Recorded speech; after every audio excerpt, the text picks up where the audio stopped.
Bueno, buenas tardes a todos. Muchísimas gracias por vuestra asistencia. Bienvenidos a esta jornada de actualización. Os voy a introducir un poquito qué es lo que vamos a hacer y ya empezamos directamente con las ponencias, que es la auténtica sustancia de la jornada. Y os cuento que, bueno, pues que lo llamamos jornadas porque venimos haciendo otras jornadas, pero hoy va a ser una sola jornada. Vamos a estar juntos aquí esta tarde, que llevamos haciendo ya durante varios años en diferentes colegios de médicos. Empezamos aquí al ladito, en Alicante, porque yo vivo allí y me resultaba más fácil organizarlo en mi colegio, pero a partir de ahí pues empezamos a ir a otras ciudades y hemos estado ya en Granada, en Madrid, en Barcelona, en Oviedo, en León, en Santander, en muchas ciudades organizando el mismo esquema, que consiste en hacer una jornada como la de esta tarde, una jornada en la que vamos a hablar de salud, de nutrición.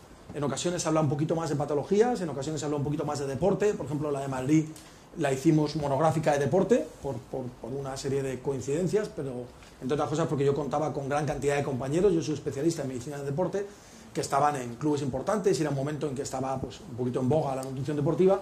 Hicimos una jornada entera de nutrición deportiva, ¿no?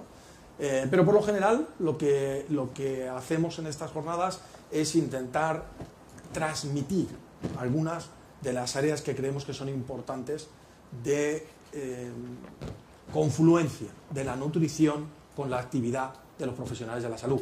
Por supuesto, si ese profesional de la salud es un nutricionista, pues sería todo, pero si es un médico, a lo mejor no tan todo, pero sí en muchas cosas.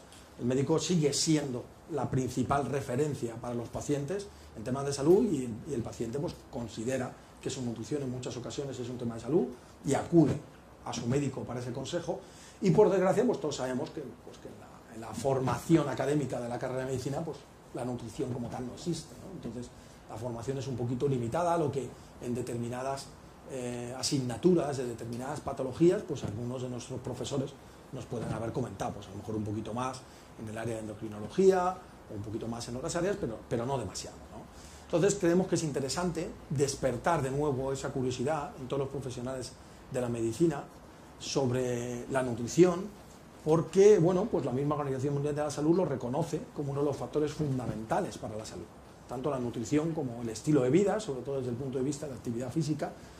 Y vamos a hablar pues un poquito de todo eso, ¿no? En principio, mi charla, que va a ser la primera, se titula Sinergias entre nutrición y ejercicio en el cuidado de la salud, que yo creo que son las dos asignaturas que un poquito tenemos pendientes los médicos y son las dos asignaturas a las que un poquito pues he decidido yo dedicar mi actividad profesional, ¿no? Entonces yo creo que es muy importante que entendamos que esa vigilancia de la nutrición y esa actividad física son muy importantes para la salud y debemos pues o bien tener un conocimiento más profundo de ellas o bien tener el suficiente conocimiento para darnos cuenta de esa importancia y poder diferir a la gente a otro tipo de profesionales. Hablo como médico, pues en ocasiones lo que tenemos que hacer es diferir a un paciente a un nutricionista para el ajuste de ese tipo de cosas. Entonces vamos a tener a lo largo de la tarde, vamos a tener distintas charlas con distintos enfoques. La mía, ya os digo, va a ser un poquito lo que versa el título, pero vamos a hablar también un poquito de la obesidad, porque es el principal problema de salud con el que nos encontramos en nuestros días, y vamos a hablar de algunas cosas concretas en nutrición. Vamos a hablar un poquito de omega 3, vamos a hablar un poquito luego más a fondo de nutrición deportiva, desde el punto de vista del día a día de la nutrición, de cómo aplica la nutrición deportiva un médico de un equipo de fútbol, y vamos a hablar incluso del el sustrato fisiológico de algunos aspectos de la nutrición, en concreto pues en un área en el que la Universidad de Valencia es puntera en tema de investigación, que es el tema de los antioxidantes. Entonces, bueno, pues vamos a intentar. No queremos abarcar todo porque no podemos, pero queremos dar un punto de vista amplio y dinámico de lo que es la nutrición, como digo yo, un poquito más para despertar conciencia que para sentar cátedra, ¿de acuerdo? Entonces, de lo que se trata es de que veamos que hay cosas de las que preocuparnos y que hay información y que hay muchas publicaciones, hay mucho conocimiento y mucha aplicación práctica de ese conocimiento. Entonces, que empecemos a cambiar nuestro enfoque, nuestra visión de la nutrición dentro de nuestra actividad profesional, tanto, bueno, pues supongo aquí hay médicos, fisioterapeutas, nutricionistas, distintos profesionales del ámbito de la salud, pues que veamos ese enfoque que en el fondo tiene que ser multidisciplinar, pero que lo que tiene que ser común es la importancia que le tenemos que dar al hecho de la nutrición. Entonces yo voy a hablar de sinergias entre nutrición y ejercicio, y es un tema que me encanta porque sinergias de esas palabras que cuando yo la escuché por primera vez, creo que en la asignatura de farmacología, cuando te hablaban de las sinergias, y si mal no recuerdo, la que más me llamó la atención fue la famosa sinergia entre el paracetamol y la codeína. Y yo decía, ¿esto qué tendrán que ver, no? Y decía, bueno, pues que el paracetamol es analgésico, la codeína es analgésico, pero el paracetamol y la codeína son más analgésicos de lo que serían capaces de ser cada uno de ellos por separado. Y me pareció un concepto muy bonito. Dije, pues mira, además tiene como mucha relación con el deporte, ¿no? Es el concepto de trabajo en equipo. Los buenos entrenadores de baloncesto te dicen que un equipo de baloncesto está jugando bien cuando el equipo juega mejor que los 5 jugadores solos. Es decir, cuando las estadísticas del equipo están por encima de las que lograría cada uno de esos jugadores independientemente. Y se trata de eso, de trabajo en equipo. Entonces hay una sinergia muy importante entre la nutrición y el ejercicio, y es eso, es cuando la acción de 2 o más causas, el efecto sumatorio de esas 2 o más causas es superior a la suma de los efectos individuales. La nutrición veremos que tiene un efecto muy importante sobre la salud a todos los niveles, a nivel preventivo, pero incluso a nivel terapéutico. Veremos que el ejercicio, de la misma manera, tiene un efecto muy importante sobre la salud, tanto a nivel preventivo como a nivel terapéutico, pero veremos además que es muy importante que esa nutrición y ese ejercicio vayan de la mano. Y así es como voy a plantear un poquito la charla. Voy a plantear un poquito la charla diciendo, en primer lugar, pues el ejemplo más claro de cómo puede el ejercicio, entre comillas, apoyar a la nutrición, y es el caso de las personas, por ejemplo, que tienen sobrepeso. Es un caso obvio en el cual ese trabajo conjunto pues va a ser muy claro, y luego hablaré un poquito de cómo la nutrición puede apoyar al ejercicio, hablando un poquito de nutrición deportiva. Y para empezar, lo que os decía, ya la Organización Mundial de la Salud, ya en el 2004, estableció una estrategia mundial. Este documento es accesible a través de la página de la Organización Mundial de la Salud, sobre el régimen alimentario, actividad física y salud, como estableciendo en las sociedades desarrolladas, donde no hay deficiencias, el problema es cómo comemos y el estilo de vida que llevamos. Entonces tenemos que poner mucha atención a esas 2 cosas, ¿no? Y en las sociedades desarrolladas sacó este documento porque se dio cuenta la Organización Mundial de la Salud que mientras ellos estaban preocupándose del hambre o de la falta de agua o de las epidemias que podían aparecer en otras áreas del planeta en las cuales el nivel de desarrollo era algo inferior, en esa teórica parte del mundo desarrollada se estaba desarrollando también una epidemia que era la epidemia de la obesidad. Y no ha dejado de crecer en los últimos años. Es más, no solo no ha dejado de crecer, sino que sigue creciendo igual o más rápido, que es una cosa que a veces discutimos con los epidemiólogos, ¿no? Los ritmos de crecimiento. Pero la cuestión es que no para de crecer. Es decir, los datos que tenemos, lo que pasa es que son datos que nos llegan muy tarde, porque fijaros que si vais a la página web, por ejemplo, de la Organización Mundial de la Salud, y buscáis los datos de la Organización Mundial de la Salud, son datos que a ella le ofrecen los países desarrollan este tipo de estadísticas muy de vez en vez, y cuando hay crisis económica es más de vez en vez, porque es de esos gastos soslayables, ¿no? El darme cuenta de que no estoy bien es una cosa que casi políticamente no es interesante en situaciones de crisis, ¿no?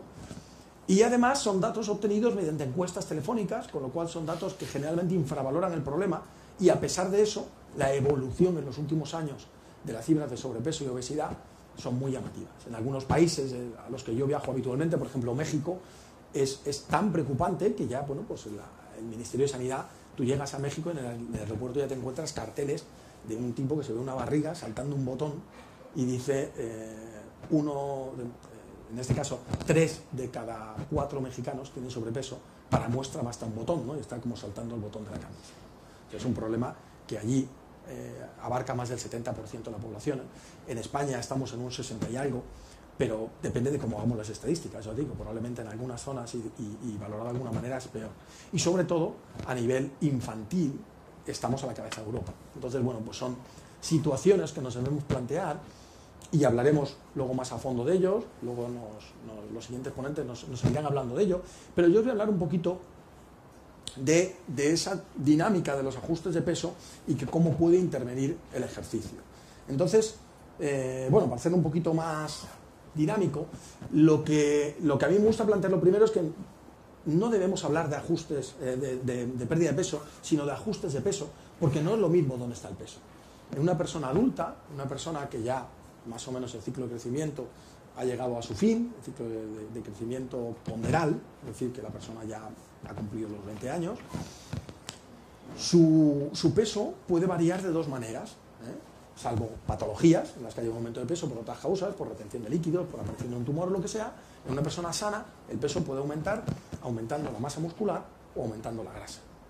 Aumentar la masa muscular es posible, es más, es lo que hace la gente cuando va a los gimnasios, ¿no? Se va al gimnasio, coge una pesa, empieza pim pam, y si luego le da al músculo la proteína que necesita para construir esa fibra muscular, pues el músculo va a aumentar, pero es complicado, difícil, hay que estimularlo muy bien, pero es una opción.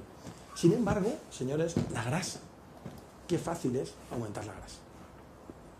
¿No se han planteado alguna vez esa duda? Es decir, ¿por qué es tan difícil aumentar el músculo y es tan fácil aumentar la grasa? ¿No habría una teclita o algo, un chip de esos como en los coches, ¿no? Que nos reprogramen la centralita y que en vez de irse todas esas calorías extras a construir grasa o nutrientes extras se vayan a construir músculo? Pues no estamos hechos así. El músculo, entre comillas, nos lo tenemos que currar y la grasa no. ¿Y por qué es esto? Pues porque la grasa en realidad es un sistema ancestral de supervivencia.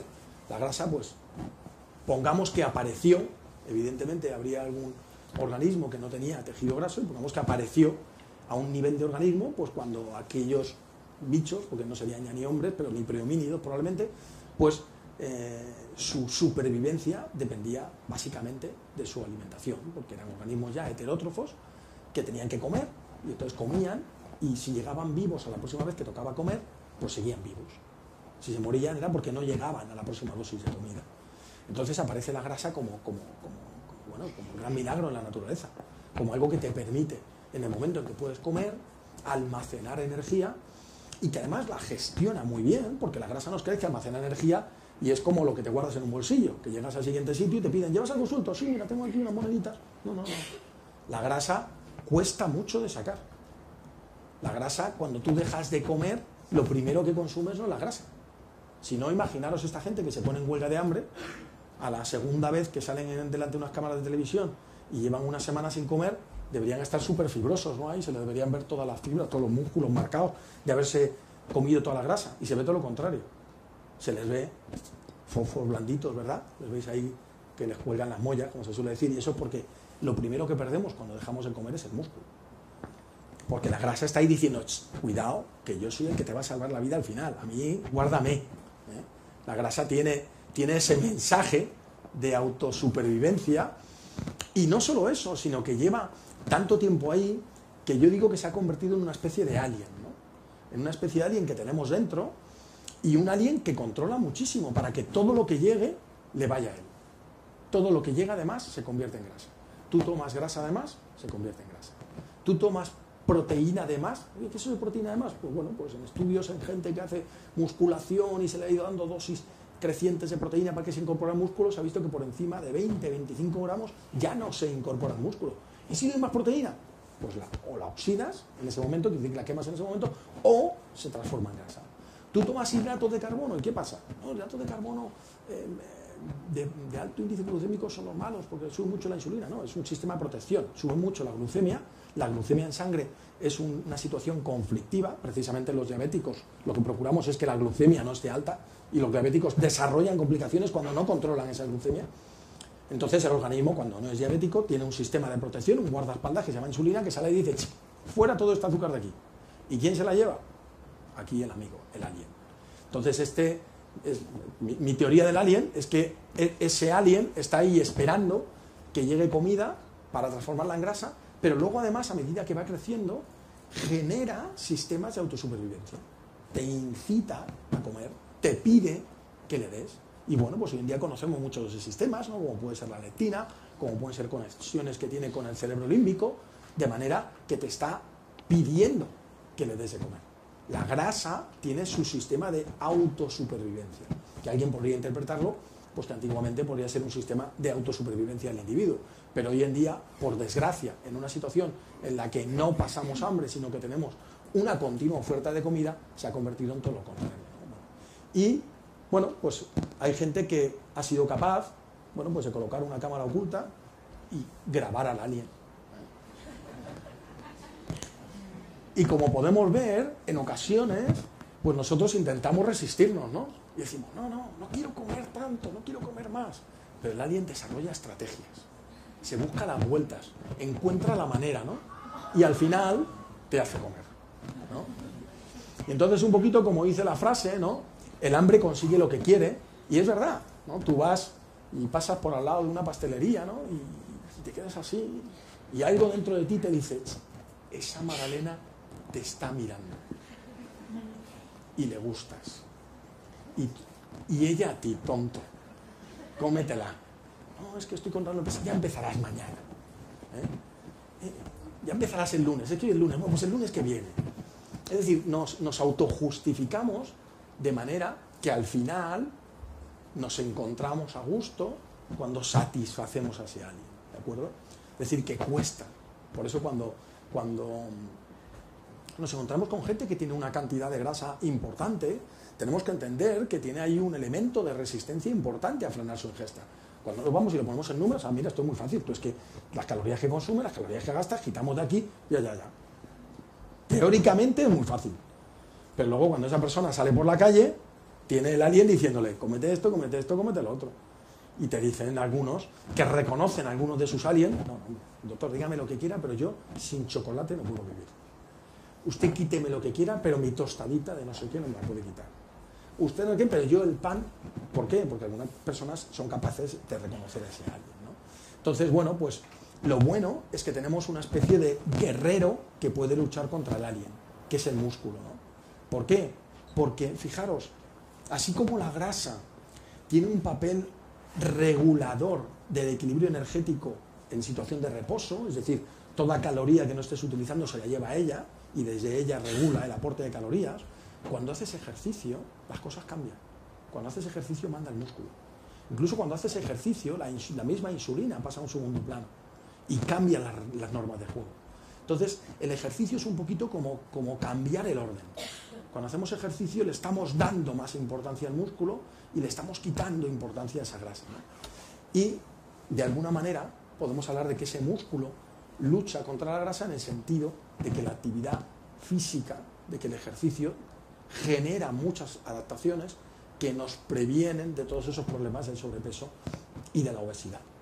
Entonces, normalmente, cuando ahora llega ya la operación bikini, todo el mundo tiene dietas maravillosas para perder peso, los kioscos se transforman, es como los transformers de los coches, y se abren de par en par, llenos de revistas, ¿no? Que nos cuentan la dieta de no sé qué, la dieta de no sé cuánto, y al final el 90% de ellos se basan en dos sistemas muy sencillos, en el vaciamiento del glucógeno y en la deshidratación. Si tú no bebes en un organismo que está compuesto en un 60% de agua, o tú dejas de comer hidratos de carbono en un organismo que tiene una reserva de hidratos de carbono relativamente importante y que además se conservan hidratados, es decir, que si tú vacías la reserva también vacías todo ese agua que está con los hidratos, tú tienes una manera muy sencilla de perder peso muy rápido. Pero es una pérdida de peso falsa, porque tú no estás eliminando componente graso. Tú estás haciendo una pérdida de peso temporal, tarde o temprano, y cuanto antes mejor, deberías recuperar tu correcta hidratación o deberías recuperar tus reservas de hidratos de carbono, sobre todo si quieres hacer ejercicio, ¿de acuerdo? Entonces, a pesar de eso, funciona. A corto plazo, o mirando la báscula, tú dejas de tomar hidratos de carbono o tú dejas de beber, y más si haces las dos cosas, si dejas de tomar hidratos de carbono y disminuyes mucho tu hidratación, y tú vas a perder peso. Y entonces, claro, tú mirando la báscula te quedas tan contento porque pierdes peso. Pero si tú te haces un correcto estudio de composición corporal, verás que tu masa grasa no está disminuyendo. Entonces no estás obteniendo los objetivos que de verdad teníamos, ¿no? Pero bueno, ya os digo que se hablará un poquito más de esto. Entonces, frente a esos atajos, la realidad es que cuando tú pierdes peso, pierdes tejido graso y tejido muscular. ¿Y cómo podemos modificar esto? Bueno, pues fijaros, sabemos que cuanto más brusca es la pérdida de peso, cuando yo de repente dejo de comer de golpe, voy a perder más tejido muscular. ¿Por qué? Porque el organismo levanta el cartel de la crisis y dice, señores, no hay nutrientes, no hay de nada, señor, hay que ahorrar, baja el metabolismo basal, vas a perder menos peso, vamos a ahorrar la grasa, esto es como el corralito en Argentina, las reservas ni tocarlas, porque no sabemos lo que puede durar esto, y vamos a eliminar a la parte de mi organismo que más energía me consume. Y la masa muscular consume muchísima más energía, una célula muscular, que una célula de tejido graso. Entonces yo voy a eliminar las células de músculo, porque además como no me muevo, no las necesito, voy a eliminarlas porque me gastan mucho más. Luego voy a perder mucho más tejido muscular si de repente dejo de comer. Si además no hago ejercicio, precisamente porque no voy a utilizarlo, voy a considerarlo más absurdo el tenerlo ahí, no voy a tener un estímulo de fabricación, todos los tejidos del organismo tienen lo que llamamos un turnover, es decir, todos los tejidos del organismo no son estáticos, se están continuamente renovando, y claro, la parte de destrucción y de fabricación son iguales, pues nosotros no apreciamos cambio, porque el tejido más o menos se mantiene. Pero si aumentamos o disminuimos uno de los dos lados, cambia el equilibrio. Si yo hago ejercicio y hago mucho ejercicio, ¿qué consigo? Un turnover positivo, yo aumento mi masa muscular. Pero si yo de repente quito nutrientes y además dejo de hacer ejercicio, con lo cual creo un ambiente un poquito que podríamos llamar cortisolémico y al mismo tiempo no hago ejercicio, aumento el catabolismo, disminuyo el anabolismo, luego el turnover se va al revés, yo pierdo más masa muscular.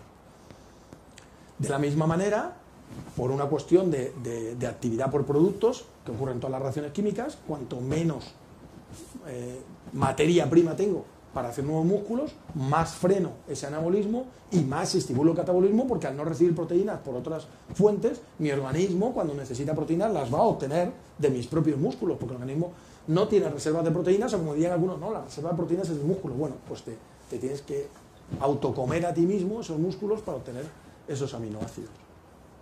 Con lo cual, si intentamos frenar todo esto, es decir, hacer una pérdida de peso programada, valorándola a largo plazo, un cambio de estilo de vida, con ejercicio. Y aquí hay un detalle que hay que cambiar, y es que casi siempre nos han dicho que el ejercicio salud es ejercicio de baja intensidad, todo lo contrario. Cuanto más estamos estudiando la relación de la intensidad con los efectos que tiene el ejercicio para la salud, estamos descubriendo que cuanta más intensidad, mejor. Y alguien me dirá, hombre, pero es que la intensidad también es un factor que se puede asociar al riesgo. Bueno, en determinadas patologías, en determinadas situaciones sí, por eso en determinadas situaciones ese ejercicio tiene que estar prescrito por un profesional. Pero en general, entender que no es verdad eso de que el ejercicio de salud es un ejercicio de ligero a moderado. El ejercicio es tanta más salud cuanto más intenso. Porque en realidad lo que es salud es el grado de adaptación que consiga. Y el grado de adaptación va a depender directamente de la intensidad del ejercicio. Y con una dieta ajustada en proteínas, con una dieta que me dé las proteínas que necesito para ese anabolismo, esa va a ser la situación que me va a hacer perder el mínimo tejido muscular y por lo tanto relativamente el máximo tejido graso. Y eso ya hace mucho tiempo que se ha constatado en muchos digamos papers, en muchos artículos a través de muchos datos, y en algunas de las revisiones importantes pues ya te lo dicen los grandes popes, ¿no?, de la fisiología del ejercicio, ¿no?, que el añadir programas de ejercicio a el control de calorías promueve cambios mucho más favorables en la composición corporal que solo la dieta o solo el ejercicio, concepto de sinergia. Y además que la proteína tiene es un factor muy importante para el mantenimiento de la masa libre de grasa, de lo que me haya mostrado. Por lo tanto, si lo que quiero es bajar de peso perdiendo grasa y manteniendo masa muscular, necesito una dieta adecuada en proteínas, que no es alta, es adecuada. Y hay aquí un fenómeno muy importante, que es el tipo de proteína, la calidad de la proteína y sobre todo el timing, el momento en el que ingerimos esa proteína. Y asociar ejercicio a actividad física. Por lo tanto, el ejercicio puede ser de gran ayuda para esa persona que tiene que perder peso y dice, voy a ponerme a ello, ¿no? A ese tipo de personas, si les ponemos a hacer ejercicio, sabemos que vamos a facilitar la utilización de grasa, sobre todo la grasa abdominal, que es la que es más epidemiológicamente peligrosa para la salud. Va a mejorar otra serie de factores, por ejemplo, todo el desarrollo de las intolerancias a la glucosa, que tiene mucha relación con la disminución y el mal funcionamiento de los famosos receptores GLUT4, que en cuanto a cantidad, la mayor cantidad de receptores GLUT4 se encuentran en las células musculares, va a aumentar el metabolismo basal al aumentar la masa muscular y además, desde el punto de vista psicológico, va a mejorar la adherencia a programas. Incluso, aunque una persona que se pusiera a hacer ejercicio no estuviera controlando bien la dieta y no estuviera perdiendo peso, el nivel de riesgo de todas las enfermedades asociadas al sobrepeso disminuye muchísimo por el mero hecho de hacer ejercicio. Por lo tanto, si tenemos a esa persona que está un poquito en sobrepeso y queremos ponerla en marcha, no dudemos en lanzarla a hacer ejercicio. Desde una piscina así nos apartamos primero a un lado, porque va a salir un tsunami de ahí que no quiero ni pensar. Y frente a las dietas milagrosas que nos ofrecen ese milagro, ¿no?, de rápidamente perder mucho peso, y que se basan a veces en reglas un poquito esotéricas o en brujería, lo que se conocen generalmente como dietas mágicas, vamos a ofrecer el milagro de la ciencia, que es dieta saludable, dieta equilibrada, más ejercicio. ¿Por qué? Porque además es el concepto de dieta en el sentido más helénico de la palabra, más clásico, estilo de vida. Yo soy muy enemigo de ese concepto de dieta como llega el verano, la operación bikini, voy a estar 4 meses sin comer para poderme poner este bikini, o tengo una boda, y más si es la mía, ¿no? Voy a estar 3 meses sin comer para poderme poner este traje y luego ya da igual, ¿no? Luego ya que sea lo que Dios quiera, ¿no? Porque eso además va generando fenómenos rebote, en esas pérdidas de peso, como decíamos, hay una gran pérdida de masa muscular, pero luego cuando recuperas el peso, por desgracia, no recuperas lo que habías perdido, no recuperas esa masa muscular. Generalmente has perdido músculo y grasa y recuperas solo grasa.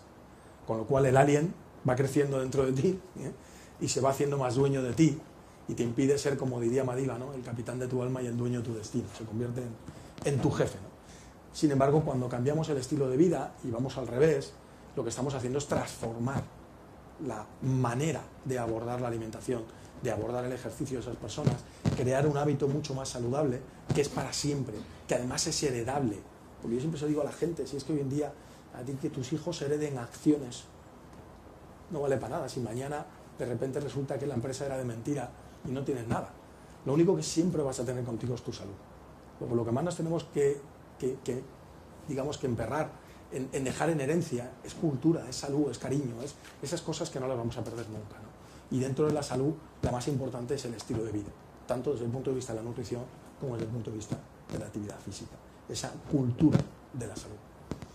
¿Y qué tipo de ejercicio? Pues señores, al final podemos hacer cualquier cosa. Toda la vida se ha dicho que había que hacer ejercicio aeróbico. No es verdad, como ya les he dicho. No es verdad, pero tampoco es mentira. ¿Por qué? Porque el ejercicio aeróbico es el más sencillo, porque somos seres aeróbicos. Estamos programados para ser aeróbicos, para funcionar oxidando, para funcionar quemando, para obtener una gran cantidad de energía de esa manera y además de una manera que altera muy poquito nuestra homeostasis. Nuestros otros sistemas energéticos, nuestras otras maneras de obtener energía acaban alterando nuestra homeostasis. ¿Eso quiere decir que no podemos utilizarla? Sí, pero en un plazo corto de tiempo. A la larga somos aeróbicos. Por lo tanto, no está mal hacer ejercicio aeróbico. Va a aumentar el gasto calórico, va a ser mucho más tolerable y va a favorecer la movilización de las grasas. Pero eso no quiere decir que no hagamos, por ejemplo, ejercicio de fuerza. ¿Qué interés tiene el ejercicio de fuerza para perder peso? Pues fundamentalmente mantener esa masa muscular. Y además el ejercicio de fuerza, depende de cómo lo diseñes, puede gastar muchas calorías.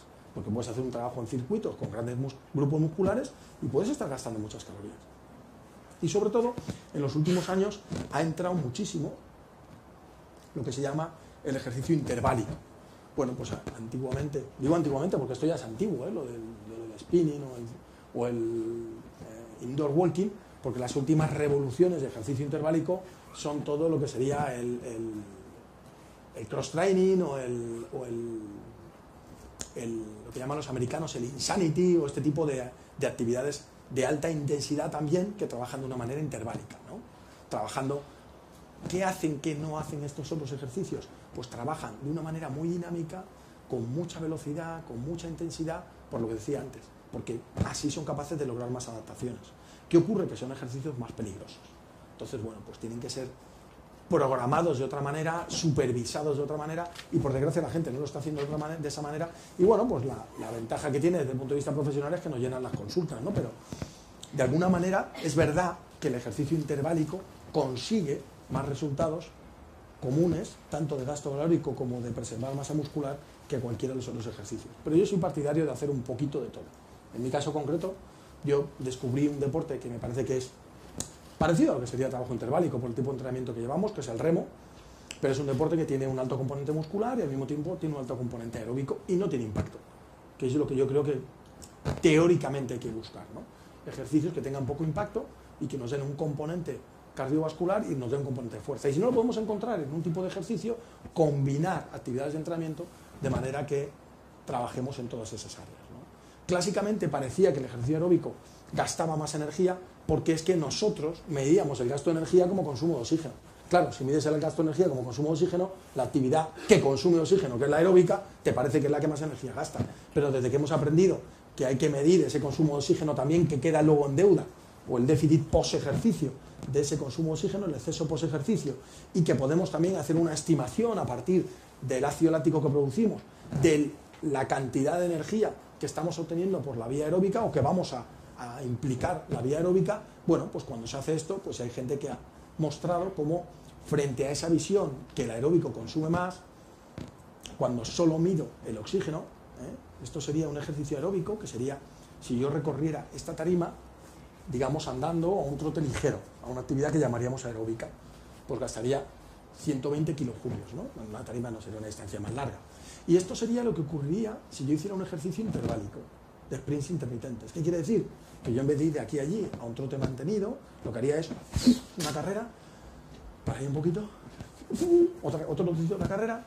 Entonces, si yo mido el consumo de oxígeno cada vez que estoy corriendo, en la vez que estoy corriendo continuo y en las veces que hago sprint intermitentes, resulta que el consumo de oxígeno en esos sprint intermitentes es muy bajito.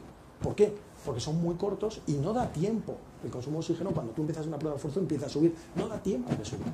Entonces parece que no estoy consumiendo energía. Pero si yo me dejo la máscara puesta y mido el déficit post-ejercicio, es decir, la deuda que he creado, resulta que ya me doy cuenta de que hay ya un consumo mayor que este. Pero si es que si encima le sumo la cantidad que puedo estimar a partir de los niveles de ácido láctico alcanzados por la vía anaeróbica, resulta que el gasto de energía es mucho mayor en un ejercicio intermitente que en un ejercicio aeróbico, haciendo el mismo ejercicio. El trabajo físico que he hecho es el mismo, desplazar mi cuerpo de aquí hasta allí, pero la manera de hacerlo ha cambiado. Y esto, si nos lo hubieran preguntado intuitivamente, aunque todo el mundo nos decía que lo que gastaba era lo aeróbico, hubiéramos pensado lo mismo.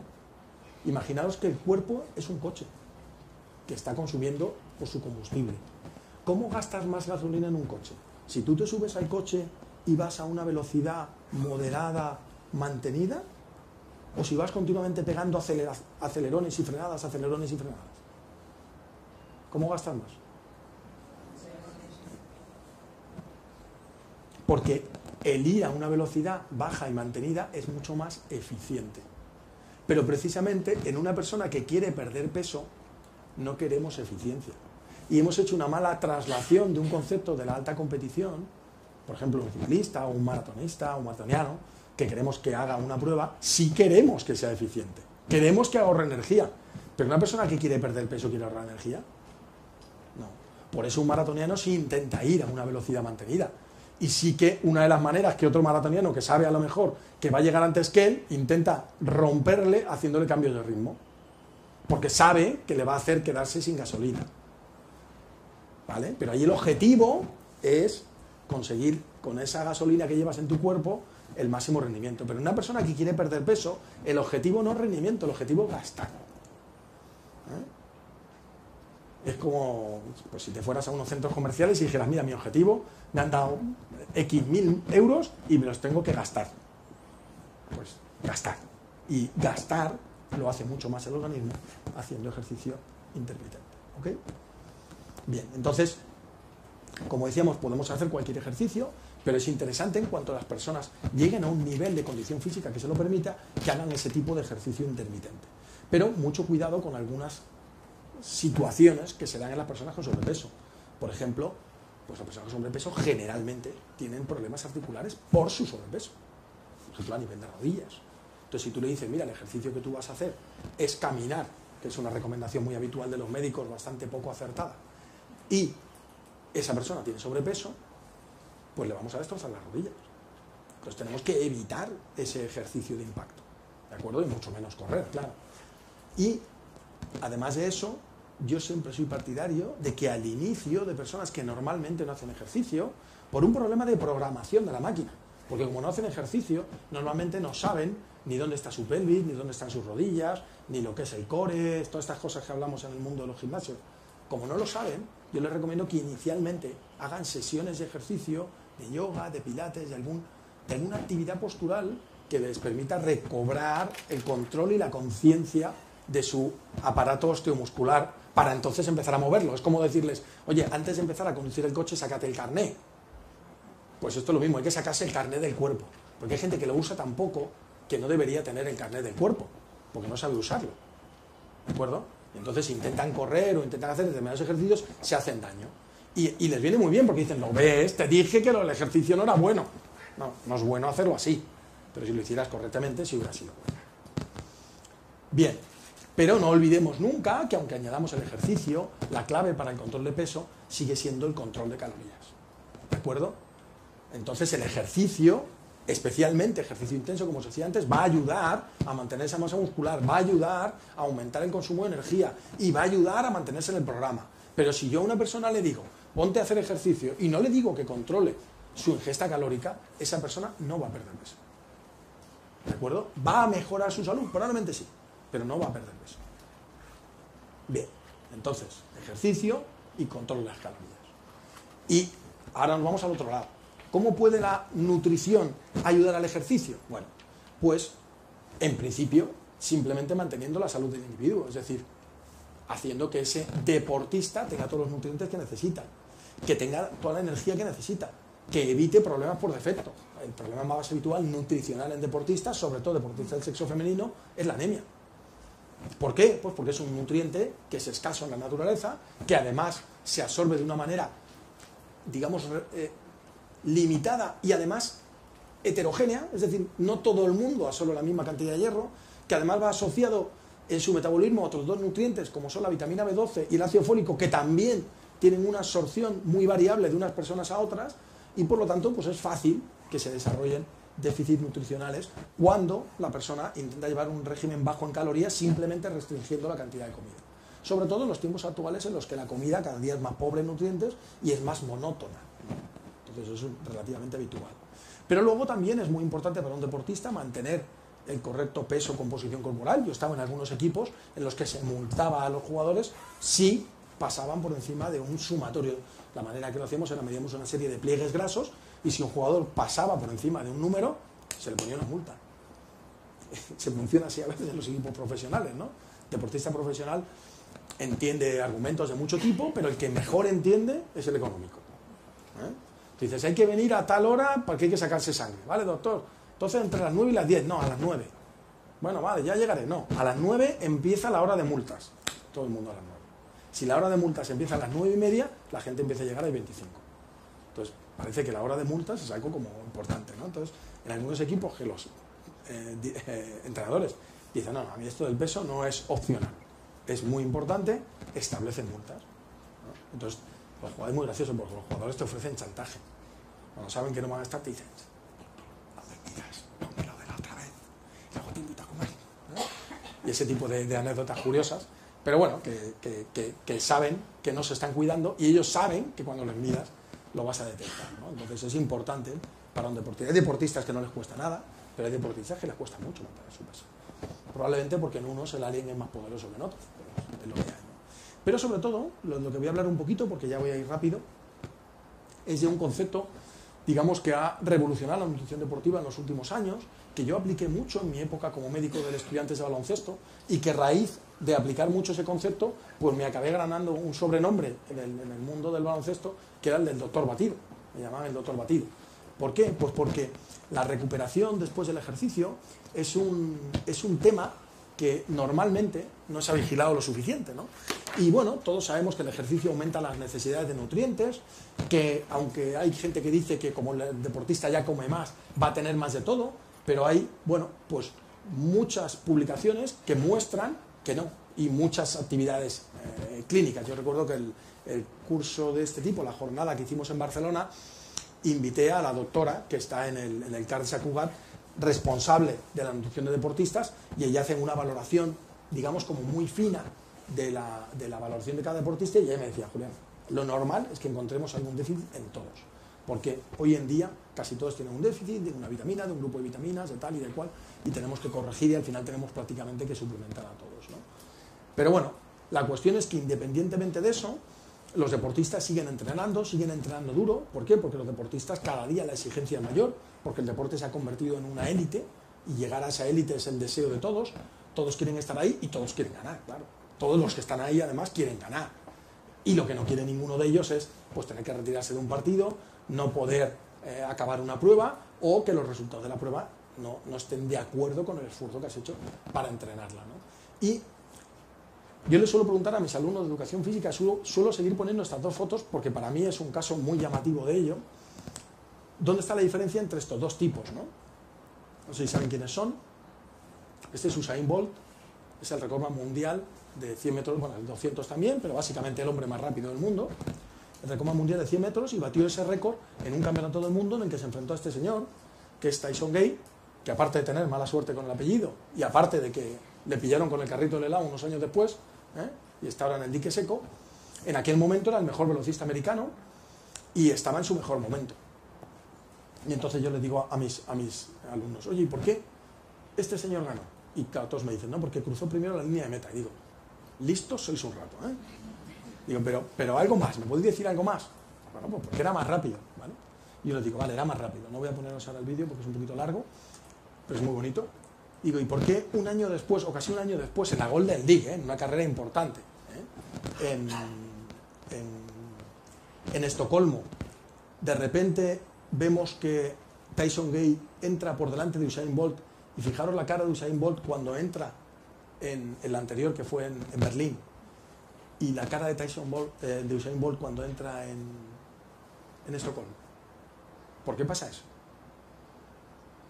Pues porque cuando ganó Usain Bolt el campeonato del mundo de atletismo, a partir de ahí fue el atleta más importante de la historia, el hombre más famoso, estaba todo el día en la televisión, le estaban haciendo encuestas, y mientras él estaba haciendo todo eso, ¿qué suponéis que estaba haciendo Tyson Gay? Entrenar. Y señores, el mayor determinante al rendimiento de la competición, la razón por la que este chico sigue haciendo lo que hace y nos sorprende a todos, es el rendimiento en el entrenamiento. La razón es por cómo entrena. Yo digo a la gente que lo impresionante de este chaval es cómo es capaz de entrenar, que da miedo ver entrenar. Hay gente que me dice que no, sobre todo alguna señorita me dice que miedo no le da. Pero, ¿me entendéis el concepto, no? Yo recuerdo que mi primer equipo de competición fue el equipo nacional de halterofilia y teníamos un entrenador cubano que continuamente le decía eso a los chicos. Venga, chaval, hay que darle fuerte, que la ronca la vinga aquí a levantar los pesos, güey.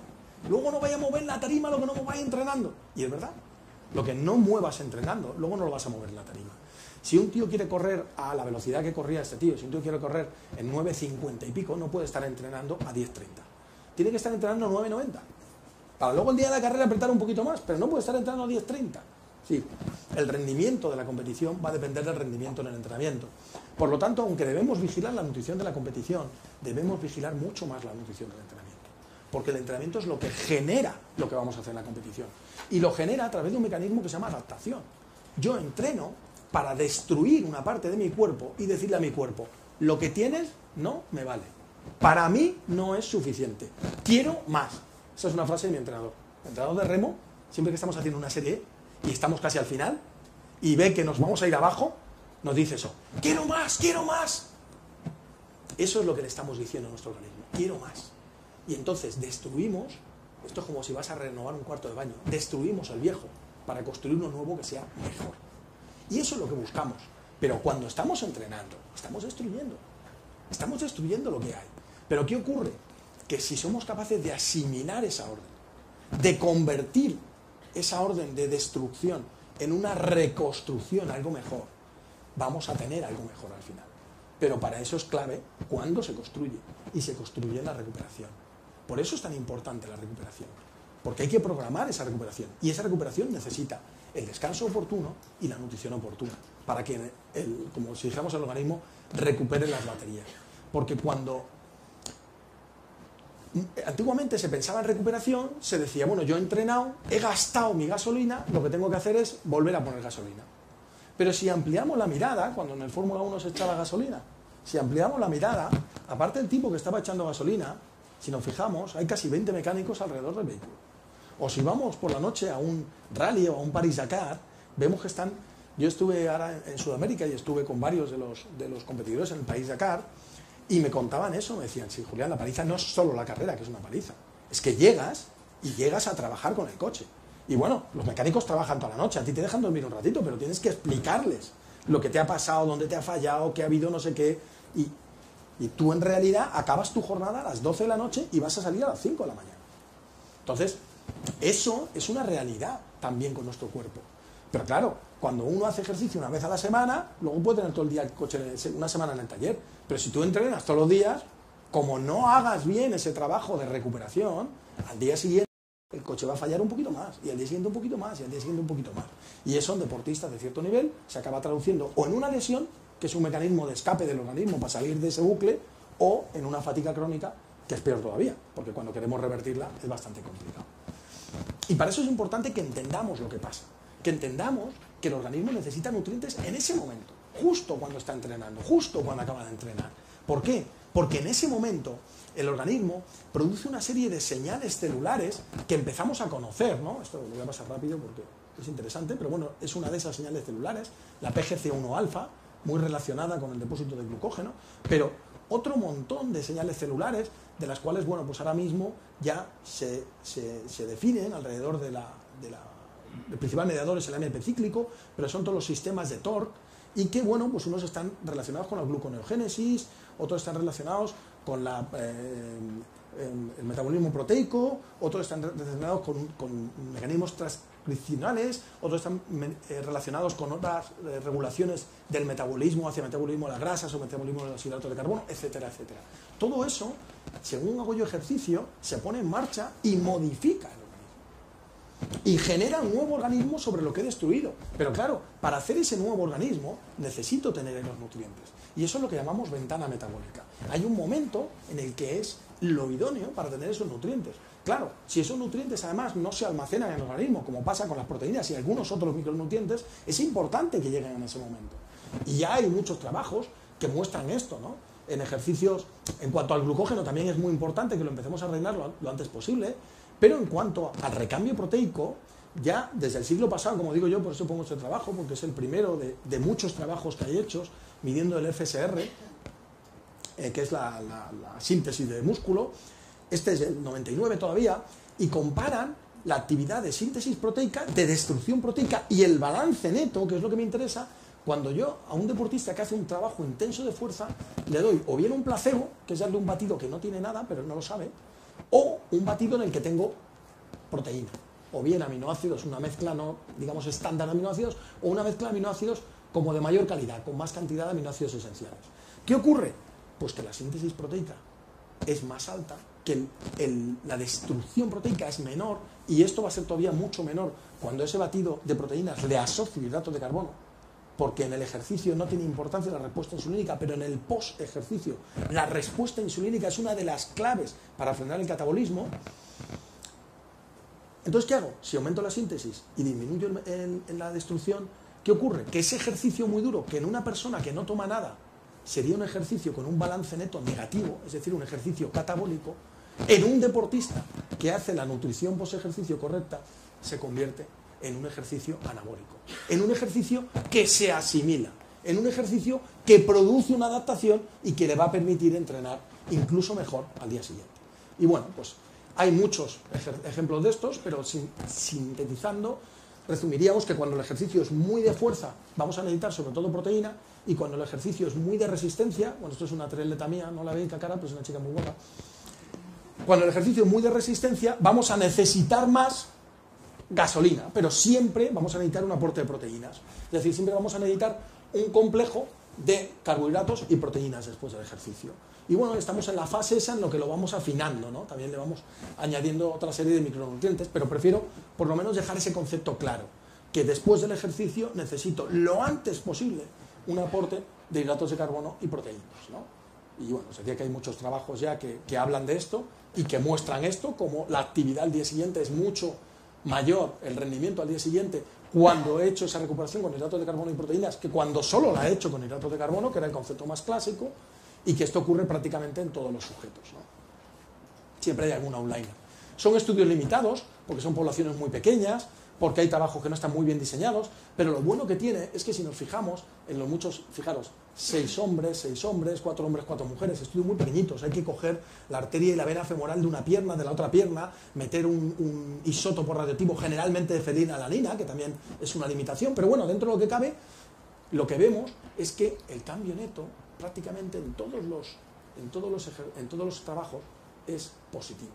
Con lo cual, dentro de ese concepto actual, ¿no?, de la evidencia, o parte de ese concepto de la evidencia, que es que todos los trabajos estén de acuerdo, vemos que parece que todos los trabajos que hay están de acuerdo. Y el resumen sería eso. ¿Qué tengo que hacer desde el punto de vista de nutrición deportiva? Pues lo más importante, el batido de recuperación, que por eso me llaman a mí el doctor batido, ¿no? Una asociación de hidratos de carbono con proteína. Más proteína cuando el ejercicio es más de fuerza, más hidratos de carbono cuando el ejercicio es más de resistencia. Y luego, bueno, pues si en la charla que nos dé Juan entra un poquito más en ello, y si no, cuando acabemos queréis que comentemos un poquito más en la discusión, podemos intentar puntualizar un poquito más en esas cantidades. Y luego, lo más importante es una buena hidratación y un buen aporte a través de la dieta de todos los nutrientes que vamos a necesitar. ¿De acuerdo? Y para eso consideramos que los suplementos son herramientas más que útiles, ¿no? Porque me permiten llegar con ellos a donde yo necesite, ¿no? Llego a donde yo quiera, cuando yo quiera y como yo quiera. Pero tengo que entender que no son mágicos, no hay que entender el suplemento como algo que me voy a tomar y me va a convertir en Superman, ¿no? Y las premisas fundamentales son que no haga daño, que no vaya contra el reglamento, por supuesto. Es que la discusión de, es que ese suplemento da doping, es que entonces no es un suplemento, entonces es un fármaco. El suplemento no puede dar doping, si es un suplemento bien fabricado, porque la lista de sustancias dopantes es una lista de fármacos, no de nutrientes, ¿de acuerdo? Y que sea rentable, que al deportista le valga la pena hacer esa inversión para su rendimiento. La realidad es que todos los deportistas toman suplementos, pero la realidad es que ninguno de ellos sabe por qué los toma. Llega y se toma lo que le dicen, porque es lo que le ha dicho su vecino. Incluso yo, siendo asesor de deportistas de élite, y no voy a decir nombres, me he encontrado con que no, es que luego que estaba allí en un campus en donde él entrena, me ha dicho que me tome este otro batido rosa porque tiene 60 gramos de proteína. Que 60 gramos de proteína no los vas a utilizar. Bueno, pues es que toma él y entonces yo me lo tomo.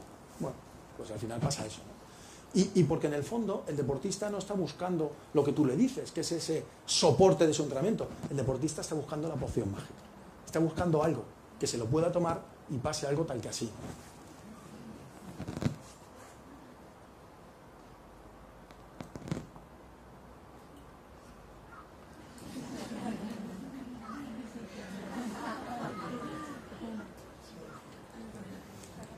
La cara que se le queda al gato.